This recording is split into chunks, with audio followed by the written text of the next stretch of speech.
Hey, welcome back, and we've got a Kahr. Plastic box, you know what that means? That's their premium line. The K9 coming up next on GBGuns.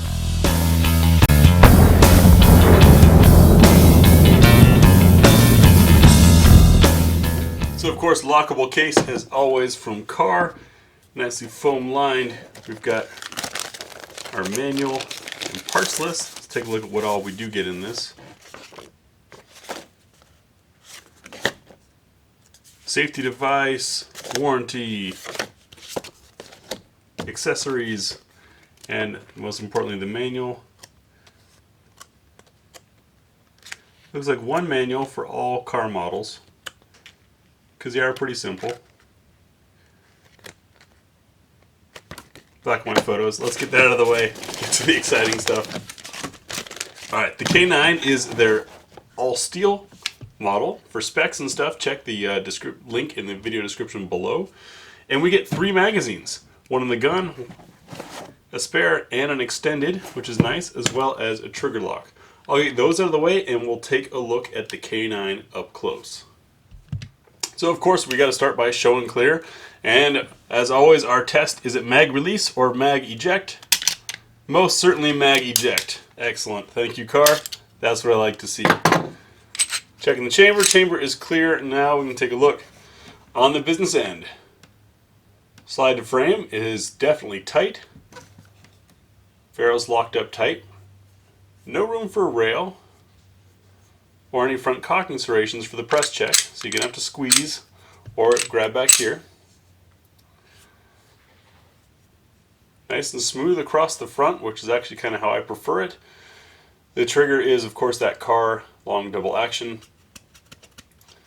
Controls are easily within reach, and we have these rubber grips which wrap around the back. The rear slide to frame fit. A little bit of space, not too bad. These sights are interesting. It's the line dot setup, sort of like the XS Big sights, and I like them. I didn't think I would. Truth be told, we've already had this out and shot it, and I really like those sights. No controls on the right side. This is a hefty gun, all steel frame, but rather handsome. Got that nice Kahr machining. Next up, we'll field strip this thing and take a look at the construction. Alright, so field stripping the Kahr is similar to 1911s in that you want to move that spot to over the side release. You can see in there it's the tail end, and then we're going to be pushing on the pin here. So I like to hold it like that, and then if it's stiff like this one is, use the magazine or screwdriver, what have you, on hand to be able to pull this side release out. I use a magazine because every gun has one.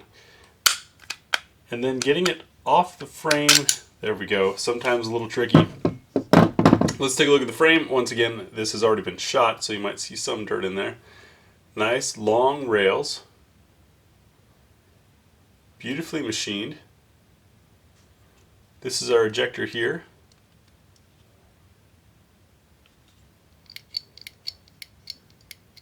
See the mechanism in there? I don't know how they make their trigger so smooth. That's one thing that's always blown me away about Kahr. Now, if you look here, you'll see that this looks offset, and it is indeed offset. Metal guide rod with a non-captured spring. That's great, makes tuning it easier. There you go. You see the ramp is offset to the side there. That is a Kahr thing. They have, I don't know if it's directly related or not. I'm sure some of you who are Kahr fanatics can tell me, but I do know that Kahrs actually get away with a longer barrel because they use this locking system, which lets the locking happen further back. So you get a longer barrel for the same length slide compared to like many of the polymers. Nicely polished feed ramp there. Beautifully done. We'll check our chamber support. As always, using our nozzler match ammo because, well, it's the most precise stuff we've encountered, and it's the most fair way for us to check. chamber.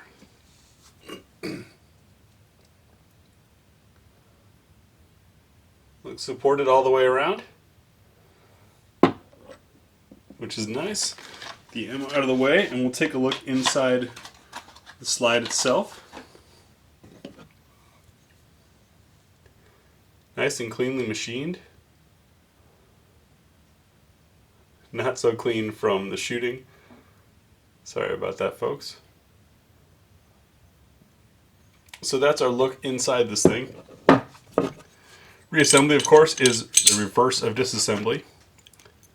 We'll get this back together and out to the range, and click the bell below so you know when those range impressions come out.